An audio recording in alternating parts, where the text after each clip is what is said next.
நண்பர்களுக்கு வணக்கம். இந்த பாட்காஸ்ட்டில் அமெரிக்க எழுத்தாளரான வாஷிங்டன் இர்விங் எழுதின ரிப் வான் விங்கிள் அப்படின்ற ஷார்ட் ஸ்டோரி பற்றி பார்க்கலாம். வாஷிங்டன் 1783 பிறந்திருக்காரு. அவர் வளர்ந்தது நியூயார்க் சிட்டியில். அவரோட குடும்பத்தார் ஸ்காட்டிஷ் வம்சாவளியை சேர்ந்தவங்க. சின்ன வயசுலேருந்தே அவர் குடும்பத்தில் இலக்கியம் அறிமுகமாயிட்டதுனால, அவர் குடும்பத்தில் ஒரு நல்ல லைப்ரரி இருந்ததுனால ரொம்ப சீக்கிரமாகவே ஒரு ரைட்டர் ஆகிட்டார். ஆரம்பத்தில் அவர் பகடி எழுத்து தான் எழுதிட்டு இருந்தார்.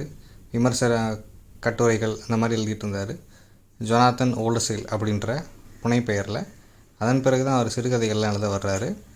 அவரை இன்றைக்கி வரலாற்றில் நிறுத்தியிருக்கக்கூடிய கதைன்றது ரிப் வான் விங்கிள் அப்படின்ற இந்த கதை தான். இந்த கதை 1819 வெளியான கலெக்ஷனில் இது வெளியாச்சு. வாஷிங்டன் இர்விங் ஒரு எழுத்தாளராக மட்டும் இல்லாமல் யுஎஸோட அம்பாசிடராக ஸ்பெயினுக்கு 4 வருடங்கள் பணியாற்றியிருக்காரு. 1842 1846 வரைக்கும். வாஷிங்டன் இர்விங் இன்றும் அமெரிக்காவில் வாசிக்கப்படும் ஒரு எழுத்தாளர். இதோட நம்ம கதை என்னன்னு சொல்லி பார்க்கலாம். நியூயார்க் மாகாணத்தில் உள்ள கேட்ஸ்ஹில் மவுண்டைன்ஸ் அப்படின்ற நிலப்பகுதியில் தான் அந்த கதை நடப்பதாக இர்விங் எழுதியிருக்காரு. இந்த கதையை அவரே நேரடியாக சொல்கிறார். அவரோட பாயிண்ட் ஆஃப் வியூவில் தான் அந்த கதையை அவர் சொல்கிறாரு. அந்த மலைப்பகுதியில் டச் நாட்டை சேர்ந்த வம்சாவளியினர் அங்கே குடியிருக்காங்க. அங்கே குடியேறிய டச் வம்சாவளியினர். ஸோ அந்த வம்சாவளியை சேர்ந்த ரிப் வான் விங்கிள்.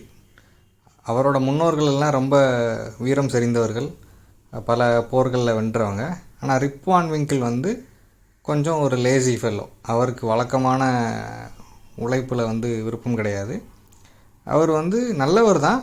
ஆனால் வீட்டுக்காக உழைப்பதோ இல்லை அவரோட நிலத்தில் உழைக்கிறதோ குடும்பத்துக்கு வேண்டியதை செய்கிறதோ அவரோட இதில் கிடையாது.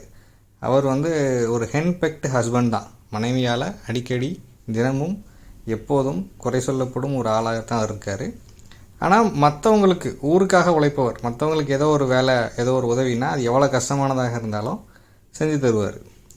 அண்டு எப்பவும் அவரை சுற்றி சின்ன பிள்ளைங்க இருப்பாங்க, குழந்தைகள்.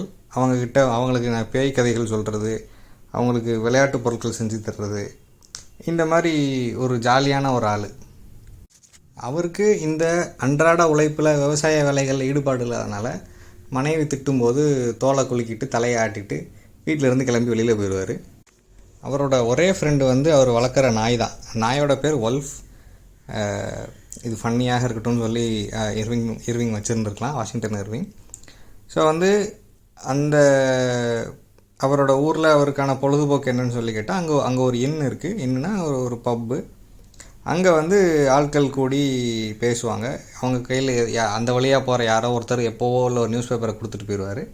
அந்த ஊரில் இருக்கிற பள்ளி ஆசிரியரான வான் பாமல் அதை படித்து காட்டி அதை பற்றி ரொம்ப தீவிரமாக பேசிகிட்டு இருப்பாங்க. அதாவது 4 வருட பழைய பேப்பராக கூட இருக்கலாம். அதை படித்து ரொம்ப ஆர்வமாக இல்லை விவாதிச்சுட்ருப்பாங்க. அந்த பப்போட ஓனரான நிக்கோலாஸ் வெட்டார் அப்படின்ற அவர் ஒரு பண்ணையார் மாதிரி அந்த இடத்துல. அவருக்கு பிடிச்சிருந்தா அந்த டாப்பிக்கை பேச அனுமதிப்பார். அவருக்கு பிடிக்கலன்னா அந்த டாப்பிக்கை பேச விட மாட்டார். ஏதோ அவர் ஒரு மாதிரி சைகைகள் செஞ்சு அவர் புகைப்பிடிக்கிறதுலே தெரிஞ்சுக்கலாம். எப்போ பார்த்தாலும் புகைப்பிடிச்சிட்ருப்பார். அவர் இடம் மாதிரி உட்கார்றத வச்சு தான் அந்த ஊரில் மணியே பார்ப்பாங்க. அவர் இங்கே உட்காந்துருந்தா இத்தனை மணி, அங்கே உட்காந்துருந்தா அத்தனை மணி, நிழல் எங்கே விழுதோ அங்கே உட்காந்துருப்பார். ஸோ இப்படி இருக்கும்போது அவரோட மனைவி அங்கேயும் எல்லாரையும் குறை சொல்லுவாங்க. உங்களுக்கு சினிமாவிலேருந்து உதாரணம் சொன்னால், லப்பர் பந்து படத்தில் அந்த தினேஷ் கேரக்டர் கிரிக்கெட் விளையாடி வீணாக போகிற மாதிரி ஒய்ஃப் அந்த டிராக்டரை வச்சு அந்த இதை உழுதுட்டு போயிடுறாங்க இல்லையா, கிரவுண்டை. அந்த மாதிரி இவர் ரிப் வான் விங்கிள் குடும்பத்தின் மீது அவ்வளவு இது இல்லாமல் இப்படி அவர் நண்பர்கள் இப்படி மற்றவங்களுக்கு உதவி செய்கிறது, வேட்டையாடுறது, சின்ன பிள்ளைங்களுக்கு விளையாட்டு ஜாமான் செஞ்சு தர்றது, இப்படியே காலத்தை போக்கிட்டு இருக்கார். இப்படி ஒரு நாள் இருக்கும்போது ஒரு நாள் மனைவி திட்டவும் அவர் கிளம்பி கையில் அவரோட கன் எடுத்துக்கிட்டு அவரோட நாயை கூப்பிட்டுக்கிட்டு மலைக்கு போகிறாரு. பெரும்பாலும் அணிலை சுடுவார், இல்லைன்னா ஏதோ பறவை வேட்டையாடிட்டு அப்புறம் பொழுது சாயம் வீட்டுக்கு வந்துடுவார். அன்னைக்கு அப்படி போயிட்டு அங்கே மல்லாக்கப்படுத்து வானத்தை பார்த்து யோசிச்சுட்ருக்கார், என்ன பண்ணுறதுன்னு சொல்லிட்டு. வீட்டுக்கு போனால் மனைவி திட்டுவாளேன்ற மாதிரி அவர் யோசிச்சுட்ருக்காரு. சரி, எப்படி நேரம் ஆயிடுச்சு கிளம்பிடுவோன்னு சொல்லிட்டு அங்கேருந்து கிளம்பும்போது அவர் பேரை சொல்லி யாரோ கூப்பிட்றாங்க. அவர் சுற்றி பார்க்குறாரு. அங்கே பக்கத்தில் யாருமே இருக்கிற மாதிரி தெரில. ஆனால் குரல் மட்டும் கேட்குது. திரும்பவும் பேரை சொல்லி கூப்பிட்றாங்க. பயந்துட்டார் கொஞ்சம்.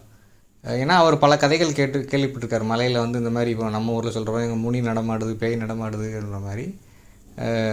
இது என்ன வித்தியாசமாக இருக்கே, அது யாருன்னு சொல்லி பார்க்கணும். அப்புறம் ஒரு குள்ளமான உருவம், ஆனால் குண்டானவர், அவர் ஒரு பேரலை தூக்கிட்டு வர்றாரு. அந்த பேரலை தூக்கிட்டு நடக்க முடியாமல் நடந்து வர்றாரு. ரிப் வான் விங்கிள் திரும்ப கூப்பிட்றாரு, உதவி கூப்பிட்றாரு. ரிப் வான் விங்கிள் தான் ஊருக்கு உதவுற ஆளாச்சே. உடனே ஓடி போய் அந்த பேரலை சேர்த்து பிடிச்சிக்கிட்டு அவங்க இது வரைக்கும் அந்த மலைப்பகுதியில் இவருக்கு தெரியாத ஒரு இடத்துக்கு அவர் கூப்பிட்டு போகிறார். இவர் பேரை சொல்லி கூப்பிட்டவர் வந்து கூப்பிட்டு போனால் அங்கே வந்து கிட்டத்தட்ட ஒரு 150-200 வருஷம் பழைய பாணி உடைகள் அணிந்த ஆட்கள் இருக்காங்க. அந்த டச் வம்சாவளியை சேர்ந்தவங்க மாதிரி தான் இருக்காங்க. இவர் வந்து அவங்க அணிஞ்சிருக்கிற உடைகளை வந்து இங்கே கிராமத்தில் உள்ள ஒரு வீட்டில் உள்ள பெயிண்டிங்கில் பார்த்துருக்காரு. டச் அங்கே ஹாலாந்துலேருந்து கொண்டு வரப்பட்ட பெயிண்டிங் அது. அந்த பெயிண்டிங்கில் உள்ள உருவங்கள் போல், அந்த மனிதர்கள் போல் இவங்க உடைகள் அணிஞ்சிருக்காங்க. இவங்க 9 பின்ஸ் அப்படின்ற விளையாட்டு விளையாடிட்டு இருக்காங்க. 9 பின்ஸ்னால் இந்த பவுலிங் தான். இந்த பாலை உருட்டி விட்டு இந்த இது பண்ணுறாங்க இல்லையா, பவுலிங் தான் சொல்கிறாங்க இப்போ. அதை விளையாடிக்கிட்டு இருக்காங்க. ஆனால் இவரை வந்து அவருங்க உடனே இன்வால்வ் பண்ணலை. அங்கே நில்லுன்ற மாதிரி நிற்க வைக்கிறாங்க. அவர் கொண்டு வந்த பேரல்லேருந்து ஆளுக்கு ஜக்கு நிறையா ஊற்றிக்கிறாங்க குடிக்கிறதுக்கு. இவரை வந்து குடிக்கிறதுக்கு இவருக்கு கொடுக்கல. இவர் அங்கே நின்று பார்த்துட்ருக்காரு. கொஞ்சம் நேரம் ஆனவுடனே அவங்க மேலே உள்ள பயம் போனவுடனே அந்த ஜக்கிலேருந்து இவர் கொஞ்சம் எடுத்து குடிக்கிறார். குடித்த உடனே அவருக்கு வந்து இது நல்லா இருக்கே அப்படின்னு சொல்லிட்டு இன்னும் கொஞ்சம் கொஞ்சமாக குடிச்சிட்டே இருக்கார். ஸோ கடைசியாக அவர் குடித்தது தான் ஞாபகம் இருக்குது. மறுநாள் காலையில் எந்திக்கும் போது அவரால் எந்திக்க முடியல. எப்போ தூங்கினார் என்ன ஏதுன்றதெல்லாம் ஒன்றும் அவருக்கு ஞாபகம் இல்லை. அவரால் எந்திக்க முடியலங்கும் போது வந்து ஓரளவு ஃபுல் நைட்டு நான் இங்கேயே தூங்கிட்டேனா அப்படின்ற கேள்வியோடு எந்திக்கிறார்.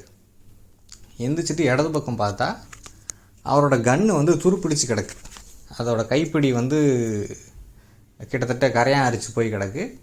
அவர் நாயை கூப்பிட்டு பார்க்குறாரு, நாயை காணோம். விசில் அடித்து பார்க்குறாரு, பக்கத்தில் எங்கேயாவது போயிருக்குன்னு சொல்லி இது பண்ணி எவ்வளோ கூப்பிட்டாலும் அது வரல. அவரால் எந்திக்க முடியல. உடனே கை காலெலாம் வந்து மரத்து போன மாதிரி இருக்குது. இப்போ நினைக்கிறார், ஐயோ ஏற்கனவே ஒரு வேலையும் செய்ய மாட்டேங்கிறேன்னு பொண்டாட்டி திட்டுவாளே, இப்போ கை கால் வேறு ஒழுங்காக வரமாட்டேங்க, இதெல்லாம் பார்த்தா என்ன சொல்லுவாளோ அப்படின்ற மாதிரியே ஒரு பயத்துலேயே அங்கேருந்து எந்திக்கிறாரு.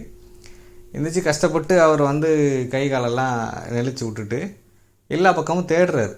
முதல் நாள் நைட்டு போன இடத்த போய் பார்த்தா அங்கே வந்து தண்ணி விழுந்து ஓடிட்டுருக்கு. ஸோ அதுக்கு போகிற பாதை எதுவுமே வந்து கண்டுபிடிக்கவே முடியல. இங்கே தானே வந்தோம், இங்கே தானே ஆட்கள் இருந்தாங்க, 9 பின்ஸ் விளையாண்டாங்க, நம்ம இங்கே தானே வந்து குடித்தோம். ஆனால் இங்கே என்னன்ற மாதிரி அவர் தேடி பார்க்குறாரு. அவருக்கு புரியல என்ன எப்படி எல்லாமே தலைகீழ மாறி கிடக்குன்னு சொல்லிட்டு. சரி வீட்டுக்கு போவோம், வயிறு பசிக்க ஆரம்பிச்சிருச்சு, இனி டிலே பண்ண முடியாதுன்னு சொல்லிட்டு வீட்டுக்கு கிளம்பி வர்றாரு.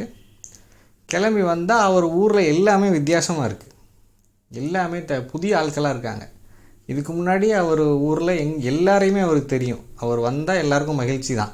அவர் வீட்டுக்கு தான் வந்து கசப்பானவர், ஊருக்கு இனிப்பானவர் தான். அப்போ ஒரு குழந்தை கூட அவரை ரெகக்னைஸ் பண்ணல. நாயெல்லாம் அவரை பார்த்து குலைக்குது. இதுக்கு முன்னாடி இப்படி நடந்ததே கிடையாது. குழந்தைகள் அவர் பின்னாடியே தான் வருவாங்க.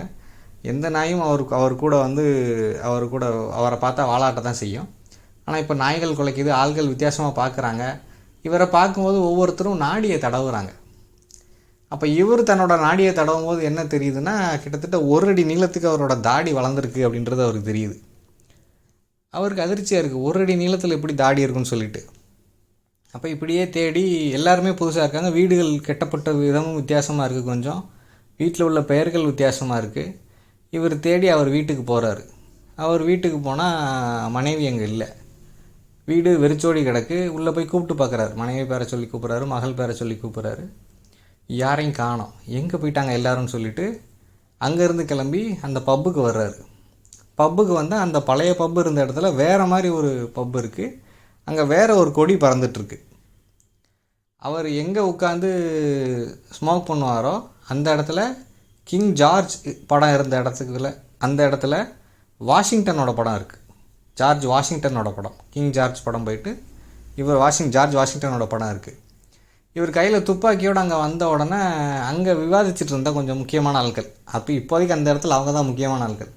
அவங்க வந்து யார் என்ன, நீ எலெக்ஷன் நடக்கிறத கெடுக்கிறதுக்கு துப்பாக்கியோட வந்தியா அப்படின்ற மாதிரிலாம் விசாரிக்கிறாங்க. இவர் இல்லை அப்படிலாம் இல்லைன்னு சொல்கிறாரு. அவருக்கு தெரிஞ்சவங்க பேரெல்லாம் சொல்லி கேட்குறாரு. நிக்கோலாஸ் வெட்டர் எங்கன்னு சொல்லி கேட்குறாரு. சொல்கிறாங்க அவர் செத்து போய் 18 வருஷம் ஆச்சே, அவர் அடக்கம் பண்ண இடத்துல அந்த இதெல்லாம் எல்லாம் போய் இப்போ ஒன்றுமே இல்லாமல் ஆயிடுச்சுன்னு சொல்கிறாங்க. அப்போ இன்னொருத்தர் பேரை சொல்லி கேட்குறாரு. அவர் வாருக்கு போயிட்டார், வாரில் பார்ட்டிசிபேட் பண்ணி இறந்து போயிட்டாரு சொல்கிறாங்க. தெரியல. வான் பம்மலுங்கன்னு சொல்லி கேட்குறாரு. வான் பம்மல் வாரில் பார்ட்டிசிபேட் பண்ணார், அதுக்கப்புறம் இப்போ காங்கிரஸ்மேனாக இருக்காருன்னு சொல்கிறாங்க. இவருக்கு ஒன்றுமே புரியல, என்னாச்சு, என்ன வாருன்னு சொல்கிறாங்க, காங்கிரஸ்ன்னு சொல்கிறாங்க, என்ன நடக்குதுங்க அப்படின்றதே அவருக்கு புரியல. அப்போ எல்லாரும் இவரை ஏதோ மனம் குழம்பிய ஒருத்தர், மனநலம் பாதிக்கப்பட்ட ஒருத்தர் திடீர்னு இங்கே எத்தனையோ வருஷம் காணாமல் போயிட்டு திரும்ப இங்கே வந்திருக்காருன்ற மாதிரி நினச்சிட்டு இருக்கும்போது திரும்ப இவர் கேட்குறாரு, இங்கே யாருக்குமே ரிப் வான் விங்கில் தெரியாதான்னு சொல்லிட்டு. ஓ தெரியுமே, அந்த நிற்கிறான், அவன் தான் ரிப் வான் விங்கிள்னு சொல்லி இவரோட பையனை காமிக்கிறாங்க. இவர் மலையேறி போகும்போது எப்படி இருந்தாரோ அப்படியே இருக்கான் அந்த பையன்.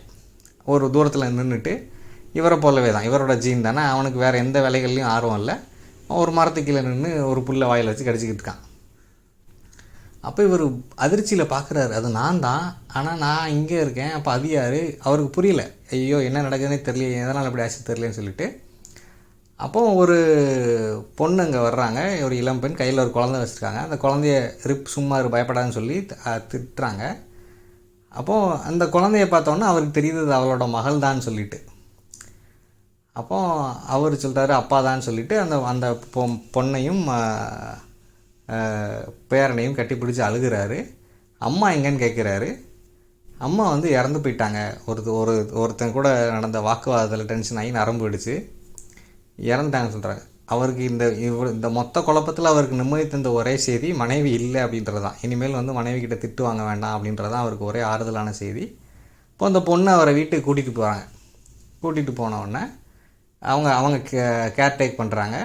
இப்போ அந்த ஊரில் உள்ள ஒரு பெரிய மனிதர் சொல்கிறார், இந்த மாதிரி நம்மளோட ஒரிஜினல் செட்டிலர்ஸான வரலாற்று ஆசிரியர்கள் என்ன சொல்லியிருக்காங்கன்னா, இந்த மாதிரி ஹட்சன் நதிக்கரையில் செட்டில் ஆனவங்க அங்கே மவுண்டெயினில் இந்த மலையை பாதுகாக்கக்கூடியவங்க இருக்காங்க, அவங்க ஒன்ஸ் இன் 20 இயர்ஸ் வருவாங்க, கூடுவாங்க.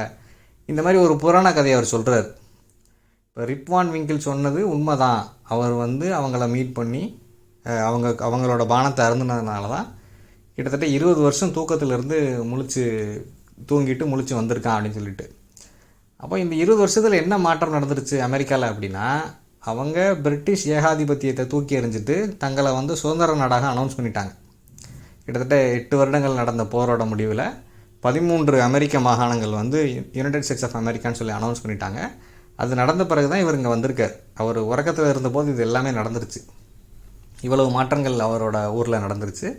இது எதுவுமே இவர் இத்தனை வருஷம் கழித்து he is trying to catch up.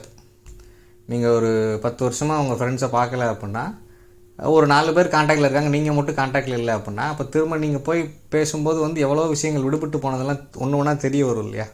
நீங்கள் இல்லாமல் அவங்களுக்கான மெமரிஸை உருவாக்கியிருப்பாங்க. அப்போ அந்த மெமரிஸில் நீங்கள் அது உங்களுக்கு ஷேர் ஆகணும் அப்படின்னா, இப்போ நீங்கள் தொடர்ந்து பேசிகிட்டே இருக்கணும், நீங்கள் நிறையா டவுட்ஸ் கேட்கணும். அந்த மாதிரி இப்போ ரிப் வான் விங்கிள் விட்டதெல்லாம் திரும்ப பப்பில் உட்காந்துருக்காரு, அவங்க கூட பேசுகிறாரு. இப்போ அவர் மிகவும் மதிக்கப்படும் நபர் சொசைட்டியில்.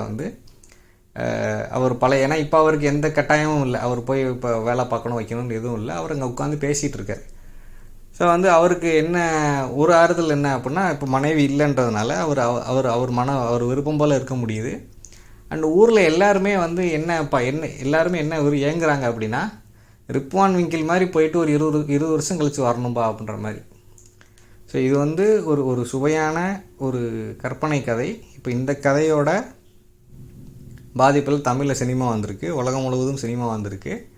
அண்ட் எல்லோரும் ஏங்குறது அதுதான். இன்றைக்கி தூங்க போகிறோம் அப்படின்னா நாளை காலையில் நம்ம வாழ்க்கையில் உள்ள எல்லா பிரச்சனையும் சரியாயிடணும் அப்படின்றது தான். அப்படி ஆகுமா அப்படின்றது தெரியாது.